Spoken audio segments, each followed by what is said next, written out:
ไม่ส่งค่าตัวไปมาด้วยวิดีโอคาเฮาในแคนตอบเรียกพักเป็นค่อยปันและหิ่งลำนั่นคือดำค่ะยินต้มขอบใจใหญ่ค่ะ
ต้นไม้ต้นตองหมอกมาก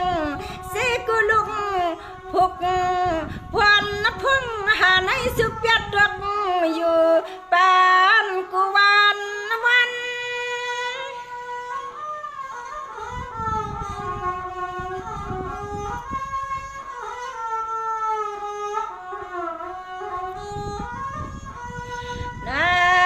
เนี่ยสันว่าสันนอลอยสังงยานเรื่องวันกุงนิ้วกุงก็มังปอกมาก็หาจะสามนับสามเนื้อมังปอกมาก็หาจะสามนับสามเนื้อที่แอนอ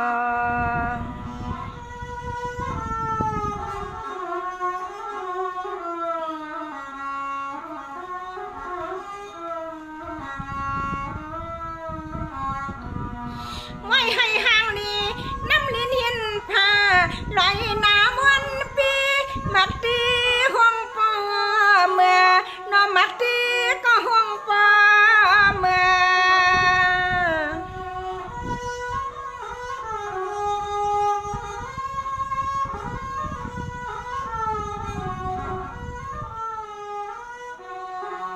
แผลไม่ยิ้มไม่ปักไม่เปียกไม่ยักไม่ดีจุดมันนาเต็มมันนาก็ยังป้าพี่น้องเฮาคุบสลายใครใส่ถึงเมืองไตเอาที่นอนนายกาเปลี่ยนไม่ทุนไม่กวางไม่กลางไม่นั่งไม่ปวงย่อยตัวลูนอหมักล่างย่อยเตรียม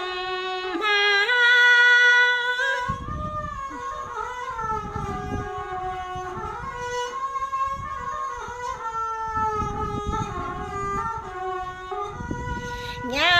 เมียนข้าห่วงโดยลือญาเมียนข้าวหือห่วงพึ่งห่วงต่อยำผ้ายำพวนามังก็ในก็สวมเมียนวมนู่นางผู้นางคิงเขาเย็ดเสือนายนอ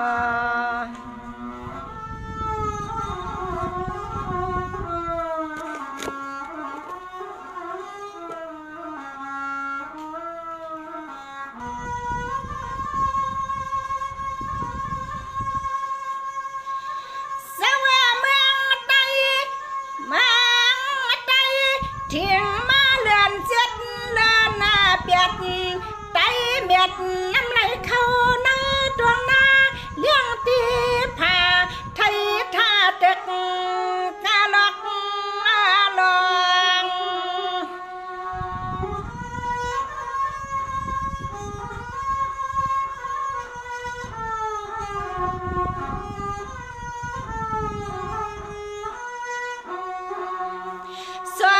เกียกสั่งก็มาใส่เฮียง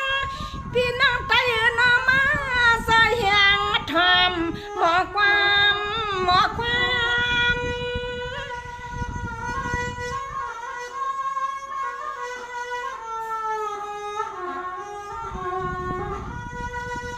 ปุ่นนี่นาขาเล่าเรื่องกวางยาไผ่ลาไข่ดงซ้ำตีขาดลุ่มก็ยังไปหมอลำ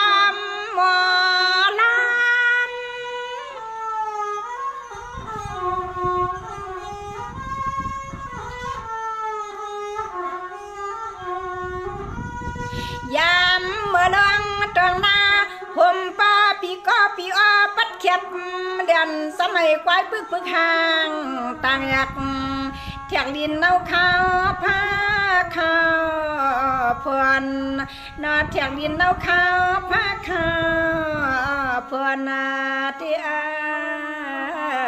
นอ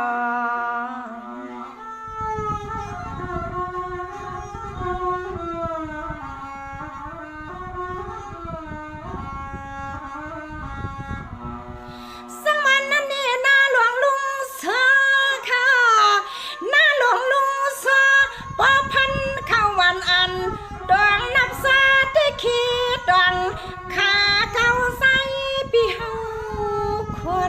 นอนนี่ห้ามควรอยู่นอ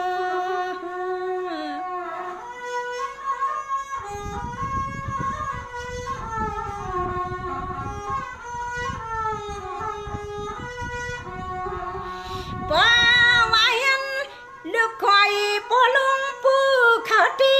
หมอหูสักเลี้ยงคนสอนนาเนื้อย่างสิเตรียมเกียงใครเตรียมมาเกียง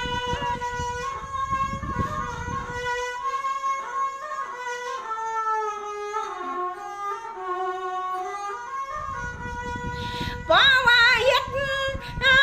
ป้าว่าเฮ็ดนาป้าลงสังบอกว่าไปทางวันกัดนอวันเฮาข้าเศร้าอยู่ไกลเวียงข้าไกลเวียง